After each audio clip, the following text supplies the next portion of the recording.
Well, bless you. Listen, I'm so honored and delighted again to be able to share with you the Word of God here on this wonderful hour of power. I try my best to bring the Word to you that will be a blessing to you. It was a blessing to me and to the saints at Salem. I think it will bless you as well. Let's go in and listen as God speaks to us with this powerful Word this day. Let's read it together.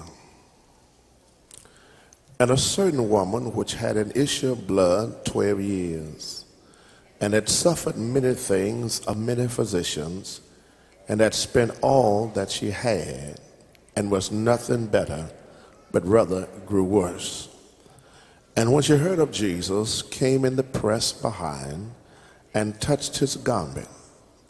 For she said, If I may touch but his clothes, I shall be whole.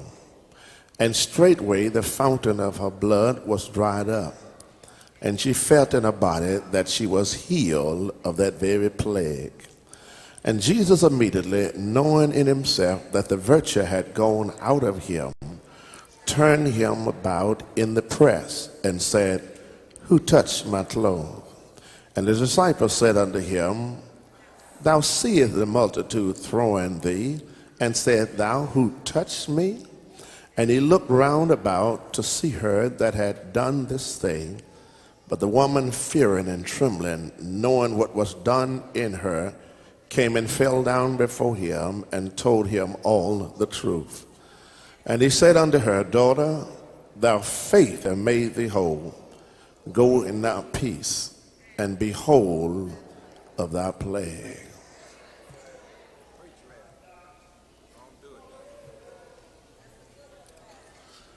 I want to talk from the subject, you can make it. You can make it. Help me say that. Matter of fact, tell the person next to you, neighbor, you can make it. Bless you. Let me open you up by saying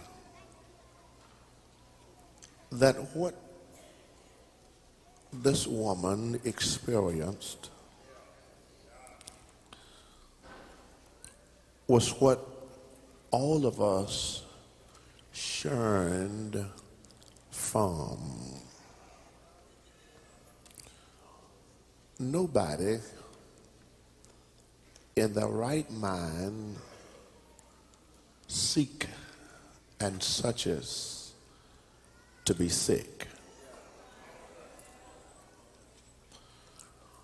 But in spite of us not wanting to be sick, hospitals are crowded. Minor emergency clinics, they're running over. You have to wait in line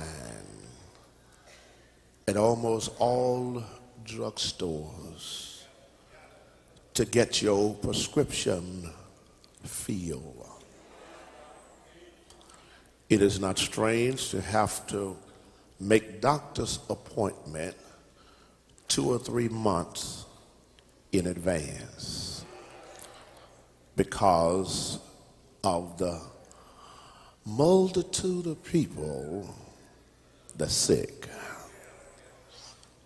I'm looking at many here that you've been sick.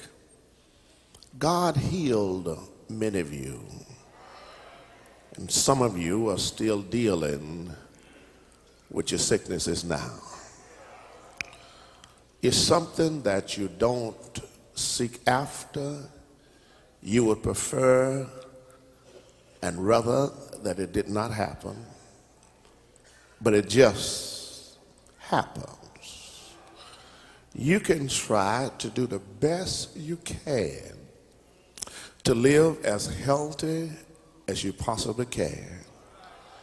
but sickness seemed to find a way. You can do everything that you have been told to do. You can jog in the morning. You can eat right. You can drink plenty of water. You can fail to smoke. You can stay away from the bottle. Go to bed early at night. Get up early in the morning. In spite of all of that, sickness will show up. And in many cases, there are some sicknesses that you don't even know how you got it. The doctors are still puzzled because everything they check come out normal. But you know within yourself, things are not right.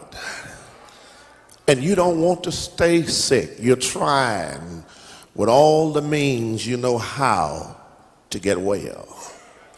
Nobody enjoy going to the doctor with them taking your blood and sticking needles all in your body. Sitting in little cold rooms with a house coat on turned backwards. And the room is freezing and look like when it's time for them to wait on you, they take a lunch break. It's not a good feeling, but sickness is on the horizon for all of us. That's why I recommend that if you're mean, get rid of your meanness. Because one day somebody might have to sit with you. And it's much easier if you've been kind when you was up. But if you mean now and healthy, you can just imagine how you'll be when things don't go well. We have to learn how to be kind and gentle to others, because the very person you cuss out might be the doctor that have to give you your medicine. And so we have to learn how to be gentle and kind, treat others the way we want to be treated. And I'm not preaching this because I'm expecting us to get sick. I hope nobody in here ever gets sick, but it happens so often. Many times we don't know how to deal with it because we have already exerted all of our means trying to live above board. And most of us are just one paycheck away from welfare. You have already said that I can't afford to miss a day from work. You've already got a second job and you're flirting with a third job. And you say, if I get sick, I don't know what's going to happen. I know what's going to happen. You're going to keep living. That God will continue to make provision. That God will continue to supply all of our needs. This situation catch Jesus in the midst of a lot of sickness. He shows up at this place, and Mark deals with so many miracles until he crowds 3 miracles in one chapter. All 3 of them stand alone, but they're all crowded into Mark chapter 5. All 3 need the attention of Jesus because others couldn't handle it. It said, but, and had suffered many things of many physicians, and had spent all that she had, and was nothing better, but rather grew worse. Now, she started off sick with money. But when they got through with it, she was still sick, but had no money. Now, you feel a little better if you're sick and got some money. But if you're sick and broke, and you can tell in the text, she didn't just get one doctor's opinion. because the Bible says she suffered many things at the hand of many physicians. In other words, the doctors made matters worse. Instead of making it better, they made matters worse. Let me say it again. Instead of making it better, they made matters worse. And this woman now was suffering more than ever before, and then she found herself in a situation where she couldn't make it on her own. But then watch the text. It says she suffered. Nobody here really want to spend any time suffering. But let me tell you, whenever you suffer, it brings out the best of you. You don't know you until you have gone through some things. You don't appreciate some things if you didn't have to suffer to get it. Oh, if you don't believe what I'm saying, you can have a $150,000 house. You move out it and give it to your son, give it to your daughter, and give them about 2 years and come back. Y'all ain't gonna help me. And see what happened. They will not take care of it like you did because you had to suffer to get it. Y'all not gonna help me here. Oh, I can come down. You said a house a little heavy for me. Give them your car. You had to suffer. I mean, you had to leave it on the lot until you scrapped up enough down payment to get it. And you worked from can to can't to pay the notes. And it was in good shape when you had it. You said, well, I'm going to give this to Junior. He's such a nice kid. I'm going to give him a car. Give it to him. It'll last another 3 months. Because he don't know the value of what you had to go through to get it there. He'll drive it with no water in the radiator, won't put any oil in it, and try to run it without any gas. Won't wash it, won't clean it up. You'll see fish bones and chicken bones and biscuits and cans and y'all ain't gonna help me. Because he didn't have to go through anything to get it. If you have to suffer for something, you will learn how to appreciate it that much better. The text says she suffered many things, but this is something she did not ask for. It was at the hands of many physicians, but they failed in their endeavor.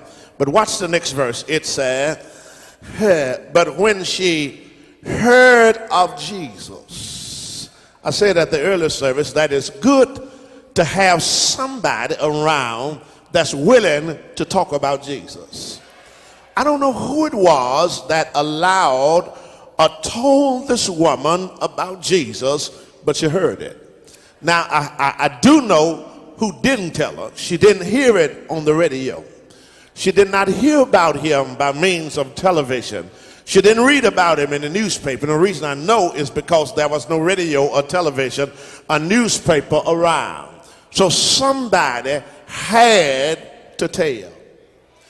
I think that our world would be much better if we would be telltellers on Jesus. That if we spend a little time just telling about him everywhere we go. Honestly, I think every person in this room, if you're honest with yourself, you have something good to say about Jesus. Matter of fact, you could spend some time at hospitals and you could almost empty hospital because 80% of most sicknesses is mental sickness. That we just believe we can't make it and we get sicker and sicker and sicker. Y'all not gonna help me. And sicker, it's a mental thing. You think you ain't gonna make it. And sometime when you start thinking it, you'll really get sick. That's why Jesus asked the man that had been at the pool for 38 years, He said, before I heal you, do you want to be made whole? Because some folk love sympathy. Matter of fact, the reason I know they do it, because as soon as you see them, they start telling you about the burdens of their heart. Child, I'm going through so much. Well, who ain't? Everybody going through something. Y'all not going to help me here. Everybody I know going through something. You're not the Lone Ranger because you're going through something. Child, I'm having such a hard time. Everybody is. Child, you don't know. I don't want to know. And sometimes you're almost afraid to ask folks how you doing. Because some folks, if you ask them, they'll tell you. And they said, and I've had folk that said, I'm making mistakes. So how you doing? They said, do you really want to know? No, I'm just speaking. Just matter of speaking. How you doing? I'm just speaking. That's all. Don't give me a long story, because I just got through listening to 5 or 6. I told you about this man. I was in Akron, Ohio, conducting a revival, and the pastor took me over a huge bridge. It was way up in the air, and he stopped on top of the bridge. He said, you know, preacher, he said, several years ago, it was a man hanging on this bridge and had one leg over and had one on this side, and he was getting ready to jump.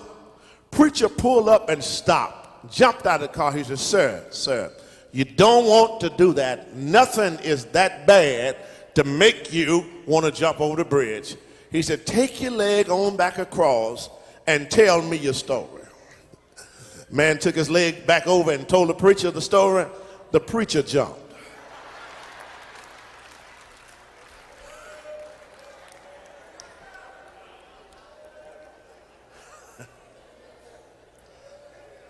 But there is one you can tell, and that's Jesus.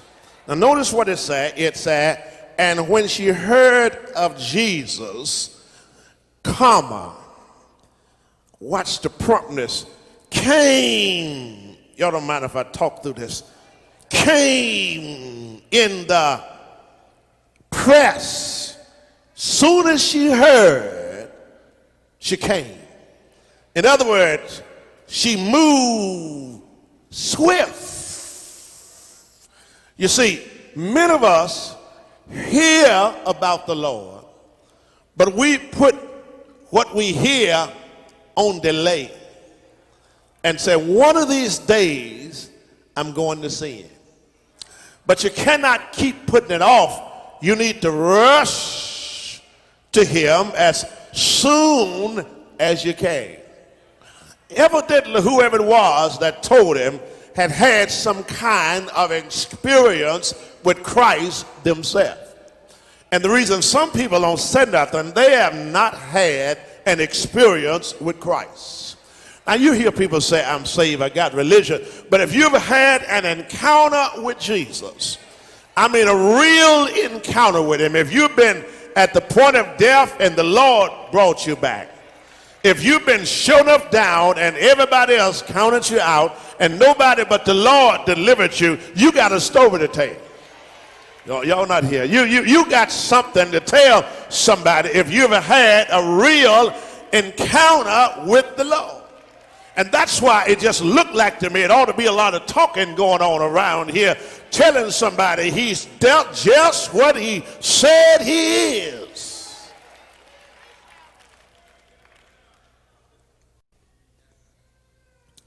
Do have a witness. But watch this. You see the promptness, but you also see the persistence. Because it said he came prompt. Just to come, he came. Near the text said, and she pressed. She pressed. Now you know it's a huge crowd following Jesus because it's out that he's healing. And I see the woman, I shared it at 8, let me do it again. See the woman, excuse me. Excuse me. Excuse me. Woman, where you going? I got to get to Jesus. Excuse me. she pressed. And see, you got to get to a point in life when you got to go through, around, and all the obstacles that's in your way, because things will try to hinder you from getting to Jesus. You got to press your way. And not only do I see the promptness and the pressure, I see the privacy. Because the text said she came behind him. In other words, she didn't want to be seen. Oh, y'all ain't going to help me this house. She didn't want to be seen. She didn't want to do a lot of stuff to get everybody's attention, because it didn't involve nobody but her and Jesus. She said, what I need to do, I ain't got to let nobody else know. It's just between me and Jesus. She came and pressed her way,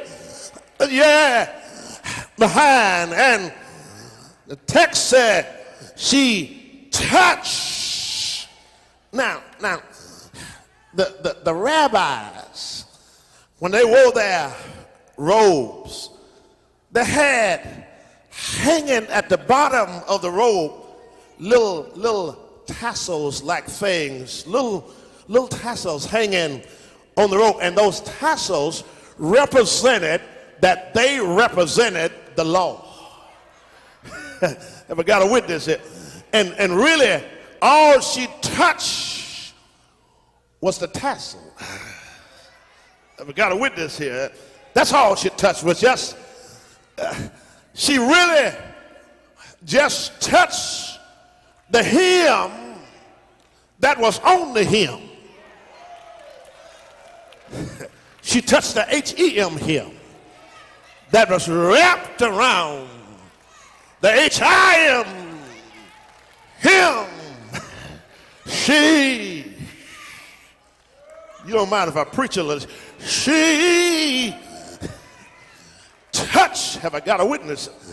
I'm not making it up.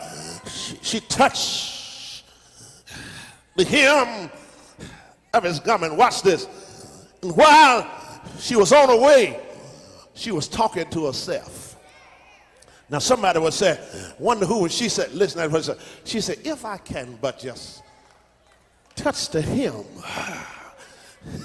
Now, when I first read that, when I was a casual reader, I thought maybe she was talking to some of the folks in the crowd, that she found somebody. But, you know, when it gets to serious stuff, you can't discuss it with other folk. And the reason you can't discuss it with them is because they will talk you out of it. They tell you, child, I wouldn't try that. I mean, you ain't going to do nothing but get embarrassed. Don't you know Jesus is a doctor? He ain't got time to talk to you. He got too many other folk to be dealing with. He ain't going to be talking to you. And anyway, you're ceremonially unclean. You ain't got no business even being in church. And if you go up there close to Jesus, you're going to get in trouble. They're going to arrest you and lock you up. If she had told them, they would have talked her out of it. Like somebody got up this morning, called somebody and told them, I think I'd go over to New Salem. They talked them out of it. Child, I wouldn't go over there. They don't know you over that church. I mean, ain't nowhere to park. I mean, you ain't no need you go. Folk will talk you out of stuff if you tell them. But when you get down to serious stuff, you can't tell nobody else. You got to do it on your own.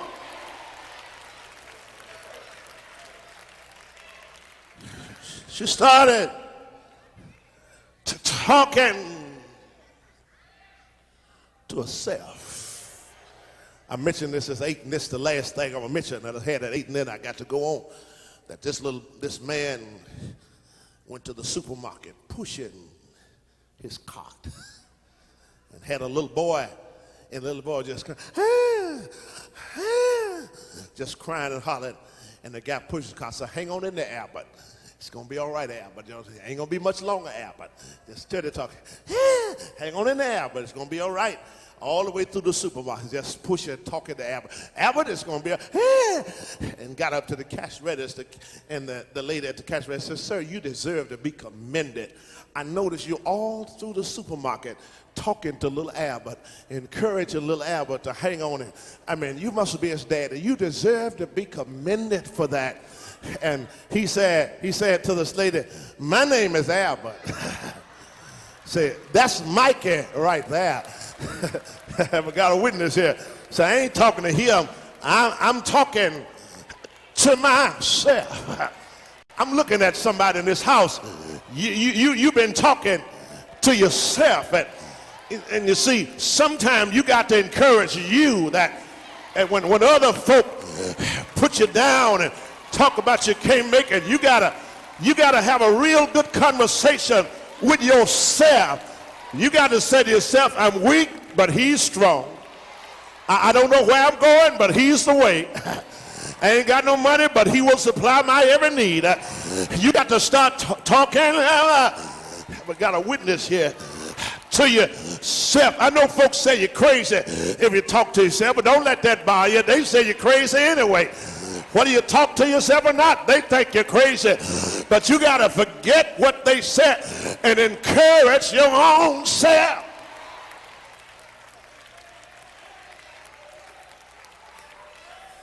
And the reason you got to talk to you is because don't nobody know you like you do.